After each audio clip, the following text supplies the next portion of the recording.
Doro,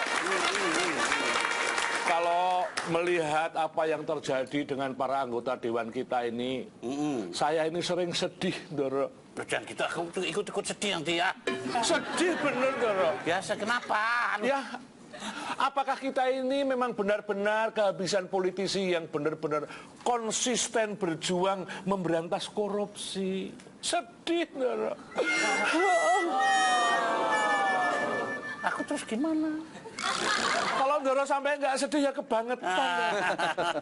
Begini Mas Sentilun, Doro Sentilan, Pak. Atau juga gini. Kita itu bisa menilai seorang politisi itu dari ekspresi. Kalau dia melihat ada berita politisi yang terkena atau terkait kasus korupsi, Tangkap tangan. OTT dia kan. Kalau dia melihat, wow, ini berarti politisi yang maco. Wow, wow. Kalau ekspresinya lain, Misalkan ekspresi dibaca lagi. Ih, ya Allah. Apa tuh? Kenapa? itu artinya apa? Ya begitu, dia ini adalah seorang politisi yang KW. Tidak ori ya? Tidak ori. Ada lagi kalau misalnya dilihat, sep, diam termenung selama berjam-jam. Artinya? Itu berarti nama dia yang ada di situ. Dari ekspresi ya. Kelihatan ya. Kembali soal fungsi dan kedudukan majelis kehormatan dewan tadi, katanya nggak punya gigi tadi Pak ya. Ya. Apakah memang sudah cukup efektif tuh ngontrol? Nah kalau memang sudah nggak punya gigi, bagaimana bentuk lain dari dewan kehormatan itu? Berarti satu, pengawasan internal, itu kan mekanisme internal, harus diperkuat, kewenangannya harus diperkuat. Yang kedua tadi komitmen partai. Partai juga tidak bisa lepas setelah terpilih kadernya lalu melepas. Itu urusan anggota DPR, tidak Mau juga. ke Amerika silakan, Iya. meminta tanda tangan Betul. silakan. Ya. Harusnya partai punya mekanisme, punya tim penegak disiplin juga. Iya. Harusnya partai karena menjaga nama baik partai. Nah, tetapi juga di luar yang mekanisme sedang terjadi itu jauh dari hulu ke hilir ya, ada pengaruh. Juga harus dipikirkan dari hulunya. Jadi kita bicara KPK tadi kan bicara dari ke hilirnya, ada tindakan koruptif yang dilakukan politisi, kemudian ada sikap dari KPK. Tapi di hulunya pencegahan itu bisa dilakukan oleh anggota DPR sendiri. Kalau Presiden Jokowi punya nawacita melakukan reformasi kepartaian, mereformasikan sistem kepartaian kita dan sebagainya, itu perlu kita dukung. Jadi harus ada regulasi untuk jangka panjang, ini ya jangka panjang. Regulasi mengatur soal pendanaan partai politik. Jadi undang-undang pendanaan partai politik itu jauh lebih penting menurut saya ketimbang merevisi undang-undang KPK. Itu bagaimana mengelola, mengatur pendapatan pemasukan partai, pengelolaan dan pengeluaran partai politik secara transparan.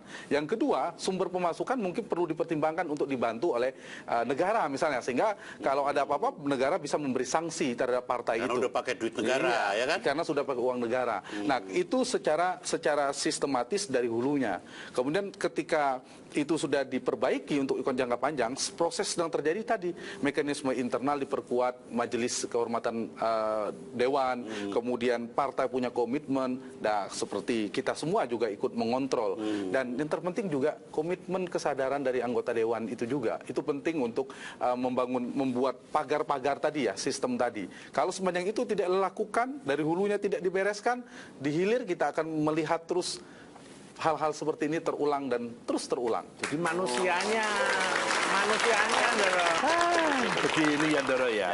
Menurut analisis saya, yang diharapkan oleh semua rakyat itu sebenarnya adalah pemimpin yang konsisten.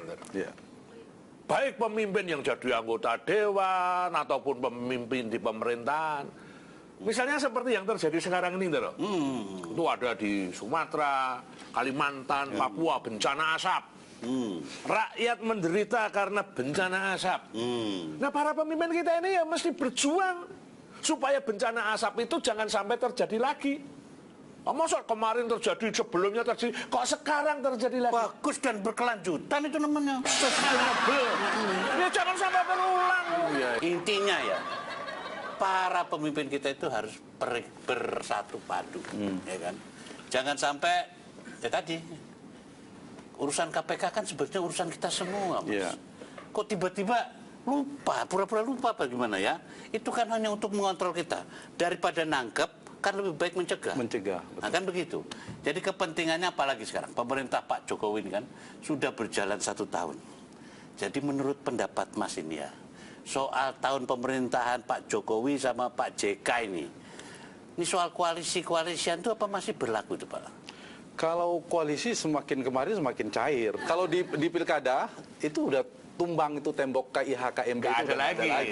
Udah sama-sama jinak. Udah sama-sama jinak. Jadi sebenarnya praksis ketika koalisinya tidak terbentuk polarisasi, solid masing-masing, itu sebenarnya peluang bagi pemerintah untuk meningkatkan kinerja. Sehingga komunikasi polanya sudah bisa misalnya isu A itu bisa membangun komunikasi negosiasi dukungan ke partai 1, 2, 3.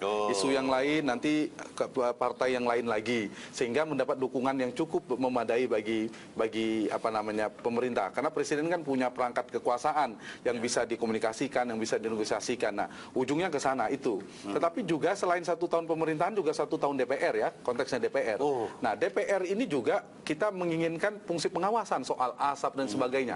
Selain pemerintah punya tanggung jawab, DPR juga harus menyuarakan itu. Fungsi pengawasan itu menyerap aspirasi publik, selain fungsi penganggaran dan membuat undang-undang. Dan hasil evaluasi kita 1 tahun pemerintahan, selain kalau pemerintah itu sekitar 45% tingkat kepuasannya, ke DPR itu di fungsi legislasi, fungsi penganggaran dan pengawasan itu hanya 26% tingkat kepuasannya. Bahkan menyerap aspirasi hanya 22%. Ini cermin ya, harus disampaikan agar ada perbaikan. Artinya tingkat kepuasan kepada DPR masih rendah.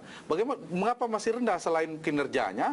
Soal tadi persepsi publik, citranya, ada banyak kasus dan seterusnya. Jadi disiplin harus dikontrol oleh partai, soal integritas harus dikontrol oleh partai dan kita semua, dan komitmen dari para politisi juga. Nah, sepanjang itu tidak dilakukan, menurut saya nanti tidak ada perbaikan. Berarti DPR yang memperburuk citra DPR ya DPR sendiri. Tergantung pada DPR tadi. Kembali ke koalisi-koalisi tadi, ya berarti koalisi ini diperlukan. Presiden itu dalam menjalankan kekuasaannya kan perlu legitimasi dari rakyat dan juga dari DPR. Kalau dari DPR, menurut saya relatif sudah mencair. Iya, kalau udah betul. Soalnya kan korupsi itu yang melibatkan politisi. Hati-hati loh. Ya. Politisi itu dekat sama korupsi loh. Masih Bang? Masih lah. Ya, terus gimana? Saya itu heran loh, apa ya politisi kita itu tidak ada kapoknya tuh. Kemarin itu ada yang ketangkep tangan lagi, kader partai, wakil rakyat. Ingat loh ya Ndoro, sepandai-pandai tupai melompat akhirnya jatuh juga. Sepandai-pandai korupsi akhirnya ketahuan juga. KPK itu merupakan Komisi Pemberantasan Kawan. Kawan-kawan sendiri. Itu di dalam ngobrol semua itu, kenal-kenal semua itu. Bro, gimana bro? Iya bro, lagi kena ini gitu. Pemberantasan.